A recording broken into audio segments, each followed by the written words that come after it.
Now it's been around 6 years since Royal Enfield slapped a Himalayan sticker on the arse of its first lightweight adventure bike, and then sent it off into the global biking community to stir up some trouble with the big boys. And as far as most of us are concerned, well, that's exactly what the Himalayan did. But if we go ahead and fast forward to 2022, RE have shaken things up a bit with a plucky new offering called the Scram 411. Now this new bike from Enfield's been a while in the making, and although in reality it's definitely a more road-focused bike than the Himalayan, the new Scram 411 still shares a whole lot of its big brother's style, simplicity and of course attitude, and it's definitely a great addition to the family royal. But here's the thing, to be honest with you, there's still a few things that don't quite make any sense about this new bike from Enfield just yet, so hang around as we'll be taking a look at that a little later. But for now, let's go over all the reasons why this new bike from RE looks to be punching above its weight. Starting with, so as the name would suggest, the Scram was always going to be sharing the same 411cc engine you find in its big brother, as this is a unit that's been around the block a few times and has definitely already proved its worth. Now we know it's a great air-cooled single thumper that can pump out just shy of 25 horsepower at 6,500 RPM, that along with a sweet spot that produces a very capable 32 Nm of torque, somewhere between 4,000 and 5,000 RPM. And although they're both sharing the same engine, the Scram's not going to act like the Himalayan, and this brings us on to the first reason we think this bike punches above its weight. So you see, the Scram's been on a bit of a diet, and by removing a whole bunch of stuff you get on the Himalayan it no longer needs, it's managed to lose a whole bunch of weight, which means it'll ride like it's got more power to hand than its big brother, as it now has an increased power to weight ratio. Bottom line guys, it's gonna feel a whole lot faster, not to mention it'll also probably be quicker off the mark as well, and that in a lot of people's eyes is sure to be a good thing, considering this is a more road focused unit. But on the other hand, does that mean it's lost its off-road capability?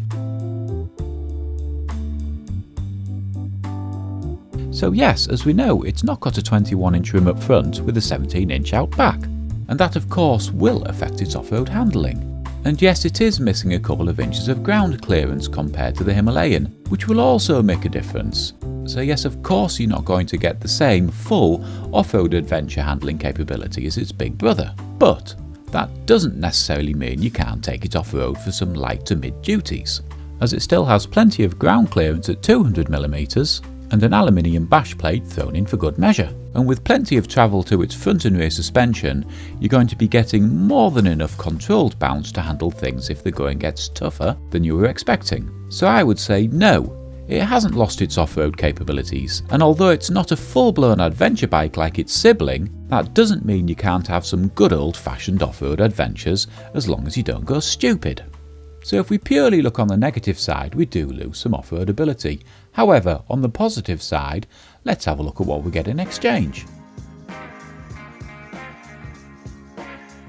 So unless you've been living under a rock for the last 6 years or so, you probably already know that the Scram's big brother, the Himalayan, is a class-leading, fantastic traditional styled adventure bike with good road capabilities.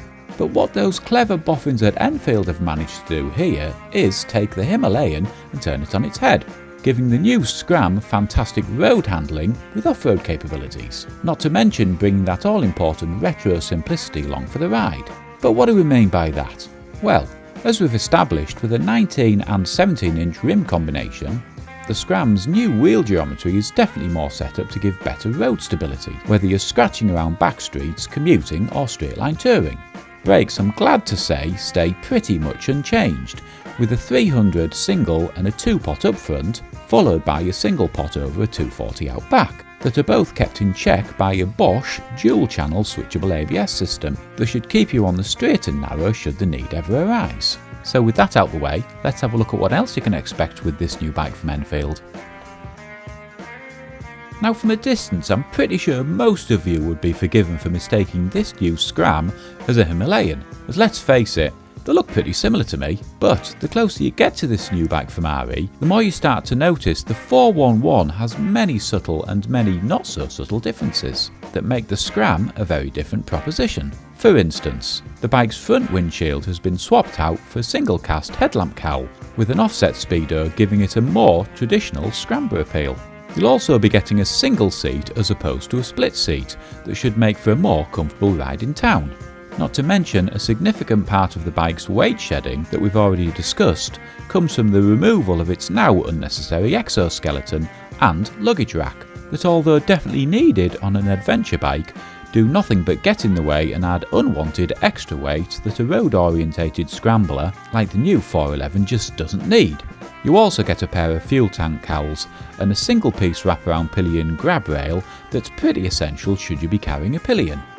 Anyway, as I said earlier, something doesn't quite sit right with me about this bike, and it's this. If you look at the likes of a Triumph or a Honda, and the profile of an adventure bike like, say, the Africa Twin, it's much better suited to turning it into an adventure sport like the NT1100. And I can't help thinking, if Enfield had have made the screen a bit bigger and kept the pannier racks, ditched the exoskeleton and kept the other changes they'd made, this bike would have been far better suited to being Enfield's first new adventure sport than a scrambler. But hey, what do I know? They may already have that one in the pipeline. Anyway, whatever the reason, please let us know your thoughts on it. Would you have preferred to see a new adventure sport? Or is the Scram just fine the way it is? Comments in the usual place please guys. Thumbs up if you enjoyed, sub if you want. Thanks for watching. My name's Bobby Max. I'm out of here.